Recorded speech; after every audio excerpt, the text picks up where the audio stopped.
Today I'm going to be doing a quick kitchen reset just to get a few different things ready for the fridge to make the beginning of our week go more smoothly. So first, if you're new here, my name is Haley. I like to do these kitchen reset videos every so often. I'm a stay-at-home mom to 3 kids. I homeschool, and I like to just share different types of homemaking and homeschooling related content. Like I mentioned, I'm going to be cooking up a few different things to put into the fridge for this week. So the way that I do these kitchen resets, like I'm calling it, is just to cook up a few different things to put into the fridge so that we can easily grab something for breakfast, something for lunch. How I do it is I make usually one breakfast item and then something that's more like a snack, and then I cook something that my kids will eat for lunch, and then I usually cook something separate that myself and my husband can have. So the first thing that I am going to do is get a couple of different things ready for the oven. So I'm starting with a breakfast bake. Just diced up some potatoes. I whisked together some eggs and milk, poured that over the top, seasoned it up with salt, pepper, garlic powder, and then I grated up some cheddar cheese and put that all over the top, put a little bit of foil on it, and popped it in the oven.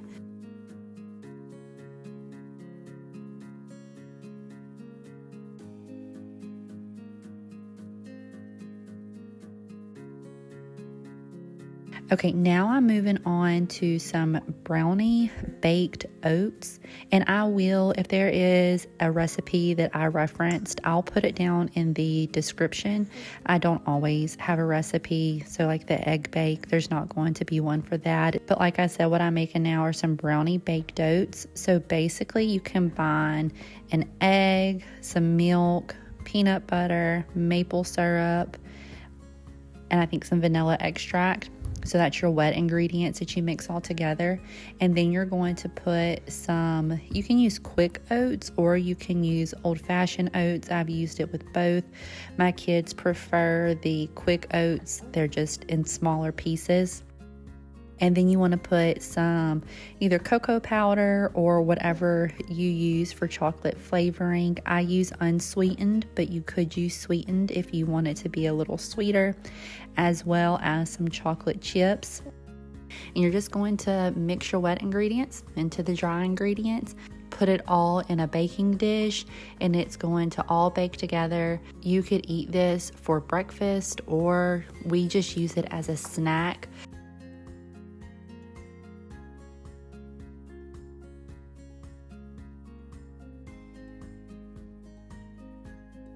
I like to use coconut oil to grease my baking dish. I just like the little bit of the coconut flavor. It goes nice with the chocolate flavor.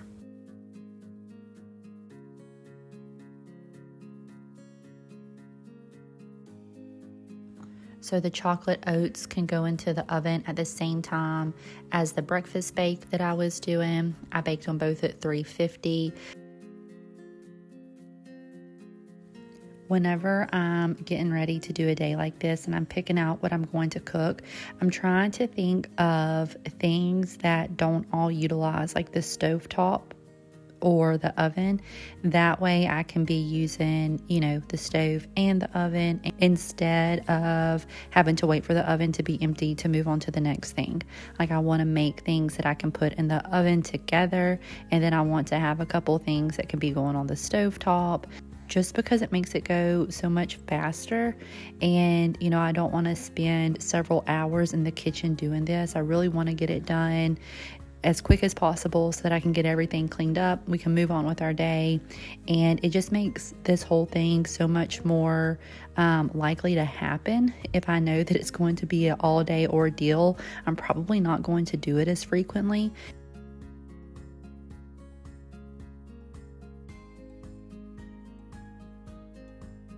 Okay, moving on, I'm going to be making some cabbage and smoked sausage for myself and my husband. So we have an abundance of smoked pork sausage. We raise pigs for pork, and we just had a bunch of pork sausage made. So I'm trying to come up with different ways to utilize this sausage, not just for breakfast time, but in some of our other meals. Also, I'm sure you can hear it, but I have a baby sitting here with me now making lots of noise.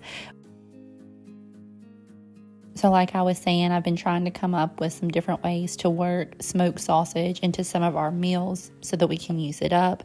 And I had this head of cabbage in the fridge, and smoked sausage cooked down in cabbage sounded delicious.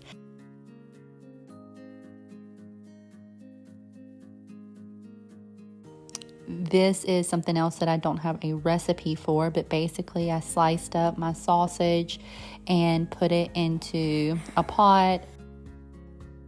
I got it nice and browned on both sides, and then I took that out of the pot and I left the fat that cooked out of it in the skillet, and I threw in a diced onion and my cut up cabbage. I kept the seasonings pretty simple on it: salt, pepper, garlic powder, some red pepper flakes. And then towards the end, I did add a little bit of Cajun seasoning just because it needed a little extra kick. I also like to sprinkle just a little bit of sugar in my cabbage. To me, it just kind of enhances the flavor. I did also add in a little bit of beef broth with this, which isn't necessary, but I started thinking about what I had in my fridge, and I had some leftover cooked rice, and I thought if I put some broth in here, we can put some rice in here and eat this cabbage and sausage over rice.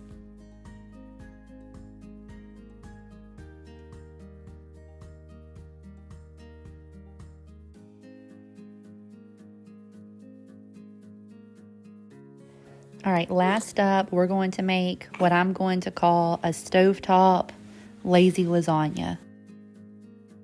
So a couple weeks back, I was doing my online grocery order, and I meant to order cottage cheese, and I was doing it very early in the morning, and I ordered ricotta cheese. So I've had this thing of ricotta in my fridge for a couple weeks that I need to do something with. And since I had ground beef and some different pasta and pasta sauce in the pantry, I thought, let's just do some type of lasagna type dish. I also didn't have lasagna noodles, so I'm just using a box of pasta that I already had.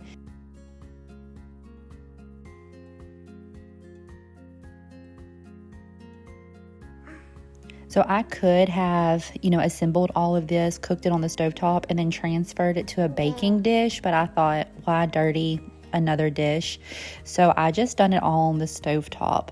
So I browned my ground beef with some salt and pepper, Italian seasoning. I put a diced onion in there. Once the beef was nice and browned, I added in my jarred pasta sauce. And to that, I stirred in about a cup of ricotta cheese.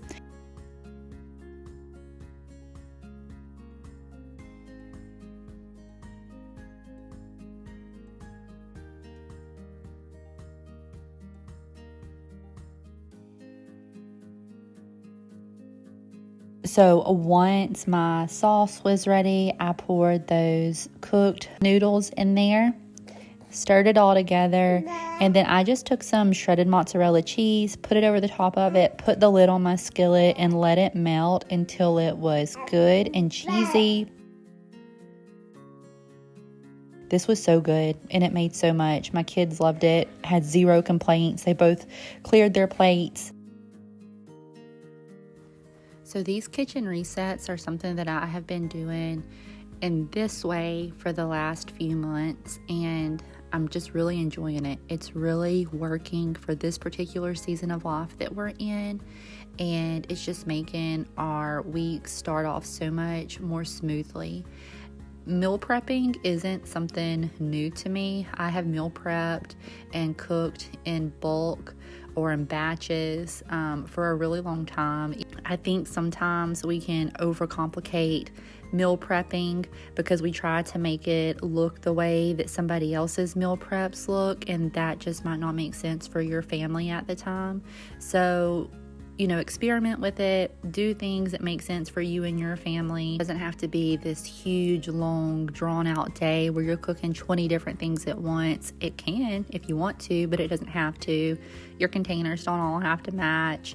It can just be you taking a few things that you know that your family is going to enjoy, cooking it up on one day when you have a little extra time to spend in the kitchen, putting it in the fridge, taking it out, warming it back up throughout the week whenever you just need something quick. All right, y'all, so that's everything that I got ready to start us out for this next week. I will put the recipes that I either used or kind of used down in the description box. And thank you guys for hanging out with me. I'll see y'all next time.